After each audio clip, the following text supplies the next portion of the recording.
Hello and welcome to this SCION Instruments webinar. My name is James Hogan and I'm the Applications Lead Scientist here at SCION Instruments. The title of today's webinar is the determination of polychlorinated biphenyls, or PCBs, in drinking water using gas chromatography single quad mass spectrometry. We'll focus on what PCBs are, why we should test for them, and then we'll focus on how we can test for them using our GC-SQMS. We'll focus on the key instrument parameters that we need to use to be able to achieve the EPA limit in drinking water of 0.5 ppb. So to begin the webinar, we'll start off with what are we testing? What are PCBs? Polychlorinated biphenyls, or PCBs, fall into the category of persistent organic pollutants, or POPs. PCBs are toxic, man-made, hazardous organic chemicals consisting of carbon, hydrogen and chlorine atoms. The number of chlorine atoms and the location in a PCB molecule determine many of its physical and chemical properties. PCBs have an effect on the environment as well as on human and animal health. So historically, PCBs were produced in very large quantities between the 1930s and 1980s. They had widespread and varied uses, for example, electrical applications, so heat transfer and hydraulic equipment, plasticizers in paints and plastics and rubber products, pigments and dyes, as well as a host of other industrial applications. As countries began to realise the toxic effects that were exhibited by PCBs, bans started to come into place. For example, in 1979, the EPA banned the use of PCBs. In 2004, there was a global effort, so the Stockholm Convention on POPs dictated that set down measures to eliminate the use of PCBs worldwide by 2025, and then to have waste management measures in place by 2028 for the disposal of PCBs. So just to help us visualize on a molecular level, PCBs are compounds with one or more chlorine atoms attached to a pair of benzene rings, and we have an example picture here. There are certain terms that are used surrounding PCBs, so we have congeners. Now these are single, unique, well-defined compounds within the PCB category. The name of a congener specifies the total number of the chlorine substituents and the position of each chlorine. Fortunately, in 1980, a numbering system was developed which assigned sequential numbers to each of the 209 possibilities. We have homologues, which are groupings based on the number of chlorine substituents. So for example, tetrachlorobiphenyls are all PCB congeners with exactly 4 chlorine substituents, and these can be in any arrangement. Mixtures and trade names, so one of the most common is Arachlor, so this was a commercial name for the PCB products. And then we have things such as the WHO, World Health Organization list of 12. So these are 12 PCBs that the WHO has defined as required for testing. Just to give you some example PCBs, so you can visualize it. So we have 2,2,5-trichlorobiphenyl, or PCB number 18. We have PCB number 118 and 170. And here are the example structures. For the application that we'll be discussing in this webinar, we used 15 example PCBs. So a little bit more detail about PCBs, so the physicochemical properties. PCBs have no taste or odour. Their appearance can range from oils to waxy solids. These can be thin, light yellow liquids to yellow or black waxy solids. They exhibit a range of toxicity, and they have some what were deemed as useful properties. So they're incredibly stable, they have a very high boiling point, and they have electrical insulating properties, which is what made them so popular for these industrial uses. However, these properties combined with the toxic natures of PCBs is what makes them so dangerous. So they can be so long lasting in the environment and can be easily moved by wind or rain or leaching from a source of contamination to very far-reaching places. So now I'll discuss why we should test for PCBs. So probably the most obvious, or hopefully the most obvious reason of why we would test for PCBs is the hazards that are posed by these compounds. So PCBs are associated with a range of health and environmental issues. So health issues, they're suspected to cause cancer. They can exhibit immune effects, reproductive effects, neurological effects, and endocrine effects. Environmental issues, they're very toxic to aquatic life with long-lasting effects. They can bioaccumulate within the food chain. And they're very persistent, so due to this stability and the high boiling point, They're very long lasting in the environment and can therefore travel very far from a source of contamination. For anyone that wishes to learn more, the EPA, the link here is a very useful resource which details more about what PCBs are and their different effects. So another reason why we would test for PCBs is legislation, so it is a legal requirement. So PCBs are now heavily regulated worldwide. Regulatory bodies will define exposure limits per the sample matrix. So I've just got a few examples here. So for example, the UK government has set legislation for a transformer of oil fluid. So until December 2025, we are allowed greater than 0.005% by weight, but no more than 0.05% weight of PCBs, and the volume of the fluid must be greater than 0.05 litres. However, after the 31st of December 2025, they're moving this to less than or equal to 0.005% by weight and must contain a volume of 0.05 or less of PCBs. So although they have been heavily regulated for many years now in many parts of the world, legislations are still getting stricter and stricter and are changing even now. So here we have the Dutch government limit in soils. So there's a residential limit of 0.04 milligrams per kilogram. And then the EPA limits for drinking water, which is what we'll be focusing on in this application. So the limits are, required limit is less than or equal to 0.5 ppb for PCBs. And a final reason to test for PCBs is the release and exposure of PCBs. So despite the fact that PCBs have been heavily regulated around the world, they can still be released into the environment. So the EPA lists the following sources as possible areas for release of PCBs. So poorly maintained hazardous waste sites, those that actually contain PCBs, illegal or improper dumping of PCB waste, leaks from transformers containing PCBs, disposal of PCB containing consumer products, and PCB waste that's incinerated. There has been a global effort to ban the use of PCBs, so the 2004 Stockholm Convention on POPs, as mentioned, has aimed to eliminate the use of PCBs by 2025 and then have waste management control measures by 2028 to try and eliminate PCBs. However, in January 2016, the United Nations Environmental Programme estimate that only 30% of countries are actually on track to meet either of these goals. And in 2022, the USPMC National Library of Medicine is still predicting that at most 30% will reach the 2028 target. So it's still, PCBs are still going to be a huge issue worldwide. So just a quick slide to illustrate the changes that are still happening in regulations. So for example, this is the EPA rulings. So despite the fact that the EPA banned use of PCBs back in 1979, there have still been, even very recently, updates to legislation. So now we know hopefully what PCBs are and hopefully we know why we're testing for them. So now we're going to focus on one of the ways that we can test for PCBs with a specific focus on drinking water. So I'm going to focus over the next few slides on some of the key method parameters that allowed us to achieve this LOQ, or limit of quantitation requirement, of 0.5 ppb set down by the EPA for drinking water. So in this application we used SCION GC, so either of our core GCs can be used for this. We used the 8500 and this was paired with our 8700 single quad mass spectrometer.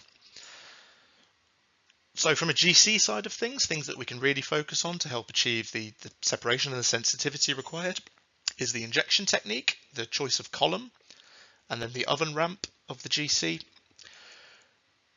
From the MS side of things, we will focus on the scan type that we use, so something called selective ion monitoring, or SIM mode.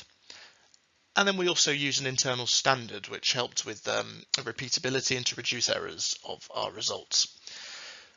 I'll also talk a little bit about the method validation, so we'll cover the linearity samples and why we chose these concentrations, how we tested for the precision of the method, and also something probably the most important is we used recovery samples, so spiked samples. So we spiked drinking water with at the level of the LOQ, so 0.5 parts per billion, and then we were able to recover this to show good working of the method. So for the GC parameters, first of all, the injection technique. So this is the techniques involved is what helped us to achieve the sensitivity required for this method. So we were using a splitless injector, and we use this in pulsed splitless mode. So what this means is we have a pressure pulse at the beginning of the injection, which builds pressure within the injector body, and this helps to push as much of the sample as possible onto the column. So then we're going to see as large a response as possible on our detector. Also really important to note is that we were using an ultra inert tapered liner. So again, this the inertness of the liner helps to prevent active sites, and so can prevent tailing and loss of the analyte. And then the taper again helps to in a splitless injection to help focus the compound onto the column. The column choice itself, so to get resolution of these compounds, so we use the SCION 5MS, which is a non-polar column with the diameters there, parameters of the column there, and then the oven ramp itself, the choice of that was important for a number of reasons. So due to the pulse splitless technique, ideally you would be starting the oven temperature 20 degrees below the boiling point of the solvent that you're using to dilute your samples, and then we're wanting to raise the oven temperature to help push elute compounds off the column. Now there's a balancing act to be had here between having a very fast method, then you may have compounds that co-elute, or you can have a very, very slow method where you have really, really good separation, but then perhaps each sample is taking you a very long time, and so there's a fine art to balancing that. Just a couple of QR codes here. So online we have a GC columns guide to if you're struggling to choose the column for your particular application, and the same again for liners as well. We also have a troubleshooting poster, which is quite useful. So this teaches how proper column installation, as well as basic troubleshooting for the GC. It's important to rule out any issues on the GC rather than poor method development. So just a couple of quick slides here just to try and give you a visualization of what I was talking about there. So here we have a diagram of our splitless injector. So there are various valves here, so we can close this three-way solenoid, which then keeps all of the sample within the injector body, so all the flow coming into it. In this splitless injector, we're then able to add this pressure pulse, so we can build up a pressure surge or a pulse within the injector body, and this will help to push everything onto the column. So we can see the column there at the bottom of the injector body, and we can see the liner here. So our liner was a tapered liner, which means that it tapers at the bottom, it closes around the column, again helping us to push everything onto the column, which means that as much of your sample as possible, so as much of the PCBs that we're wanting to look for, will be pushed onto the column, and therefore will elute in the detector, which will help us gain the sensitivity required for this method. Just something to quickly note, a technique that is quite important with splitless and pulse splitless injections is something we used here as well. So whilst the valve is initially closed and we build up this pressure, it's good practice to open the split vent after a set amount of time. So for example, for the PCB method, we had the pressure pulse for half a minute at the beginning of the injection, and then at 0.75 minutes, we opened the split vent. So what this means is that any excess sample or solvent is able to be vented away. So we can see the difference here in the blue chromatogram at the top, where the split vent was not opened. We're seeing a lot of tailing of the solvent peak, which can affect your analysis.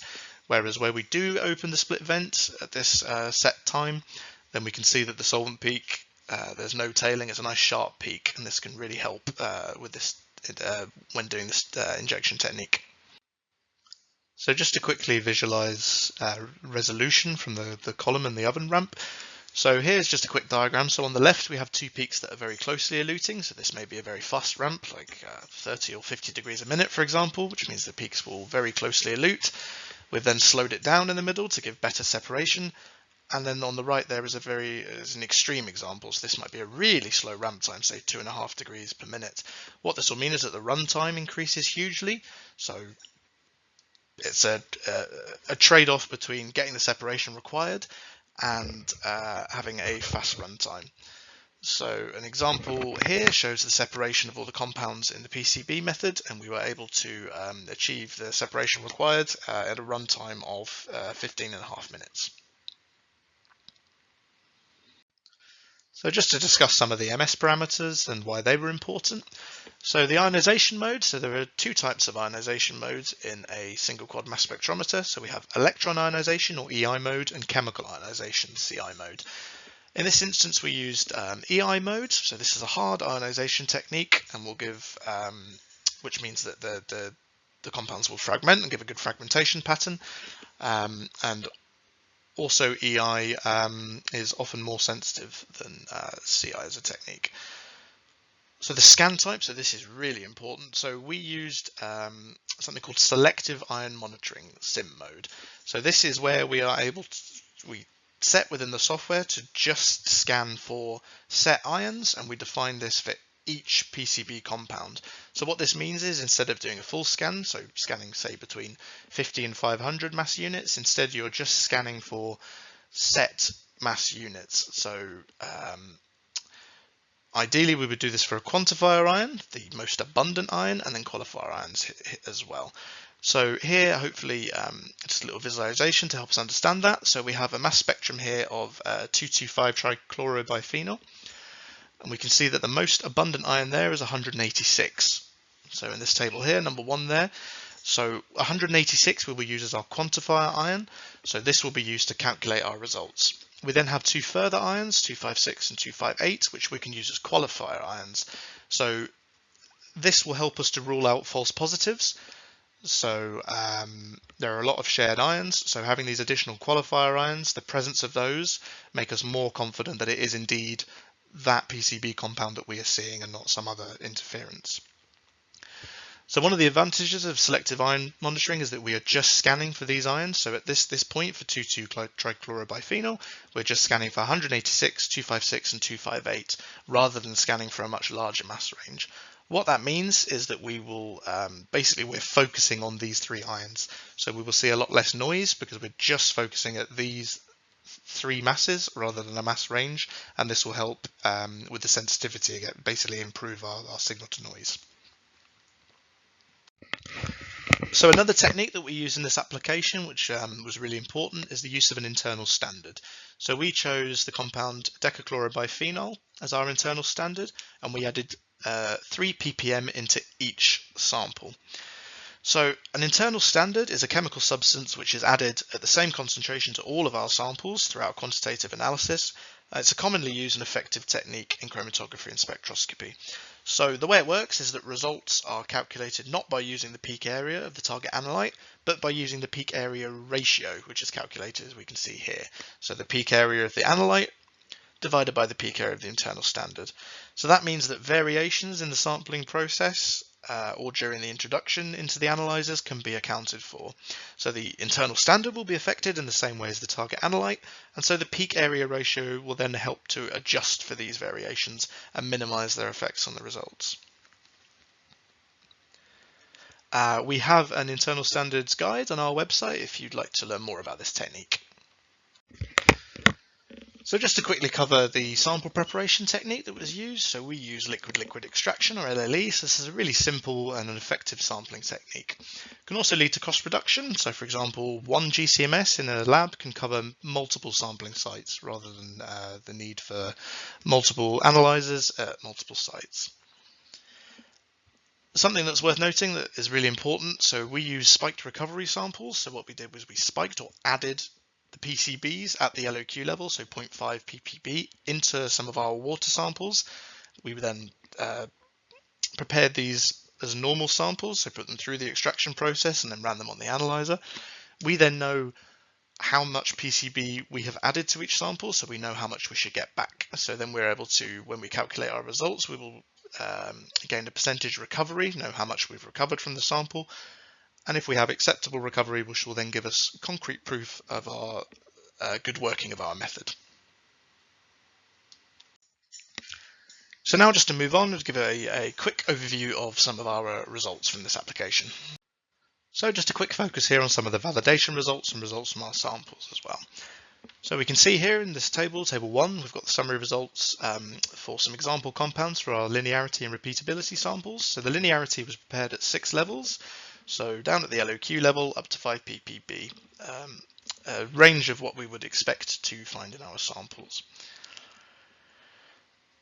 The precision samples, so to validate the method, to show the precision of it, we performed 9 repeat injections of our 4th linearity standard, so 2.5 ppb. And we can see here the results for the R-squared, all showing good correlation for each compound, and the RSDs for the repeatability of the precision samples.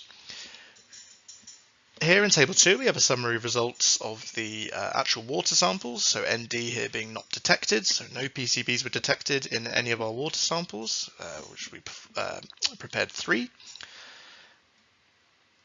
And then we can see our spiked recovery samples as well. So these were prepared, we prepared 6 samples, and then the average recoveries here can be seen. So as well as the repeatability between those 6 replicates. Targets for method validation vary, it will depend on the method itself. So for example, there's the EPA method 1668C, which is for PCBs and a number of matrices. This requires recovery of between 45 and 135% and RSCs of less than 25%. So we're seeing pretty good results here. We're happy with the working of our method. So now just to show some example just reports from our mass spec workstation software. So here we can see example reports for 2 of the compounds in one of our linearity standards. Basically I wanted to highlight that we can have pass-fail criteria here, so talking about these qualifier ions, so we can set what we think is an acceptable level, or the software can determine what we think is an acceptable level for the qualifier ions to be there present, and this will help prevent false positives. Also the retention time as well, if there's a requirement for the match to be within a set retention time and for the retention time not to shift, then this can be set as well. There are multiple different criteria that can be added, which can be really useful. So just really briefly want to cover the SCION SQ and why you might choose that as a product. So we have some key benefits to our mass spectrometer. So we have the lens-free ion path, which can help prevent instrument downtime due to the design of the quadrupoles, and they don't require lenses within those. We have this curved Q0 we can see here in this picture, so any species, any larger species that aren't ionized will simply pass straight through and will not interfere with the ion stream and will not saturate the detector. So that again can help with instrument downtime and increased throughput. We have what's known as extended dynamic range, which basically depending on the number of counts per second, the response that the detector is seeing, it will adjust the voltages. This basically means that when you have a very highly concentrated sample, the voltages will lower, which again can help with instrument downtime as it will prolong the life of the detector. We have various guides online that explain these benefits in great detail. We also have a really high capacity turbo pump, 400 litres per second, so again with instrument downtime, if you do need to perform maintenance, we were able to get it pumped down really quickly and get I've seen systems up and running after half an hour after maintenance, which is pretty quick. We also have a premium option where we have Q0 helium focusing, which can help with sensitivity, and we also have the availability to swap between EI and CI mode for different applications. So just to quickly sum up this webinar. So just to sum up, we were able to develop and validate a compliant method in accordance with the EPA LOQ requirements for drinking water. We did this by focusing on several key parameters in order to achieve the required resolution and sensitivity. And then we had confidence in our results by performing a validation, specifically focusing on the spiked recovery samples to confirm our LOQ. We've shown the suitability of our system, the SCION GC coupled with the 8700 SQMS, as well as SCION manufactured 5MS column and SCION consumables such as the ultra inert liner. Here we have a QR code, which is will link you to our application note, where you can see the full method details, sample prep, etc., as well as the results summary. So that concludes our webinar today. Thank you very much for your time, and please visit our website and do not hesitate to get in touch if you have any questions. Thanks very much.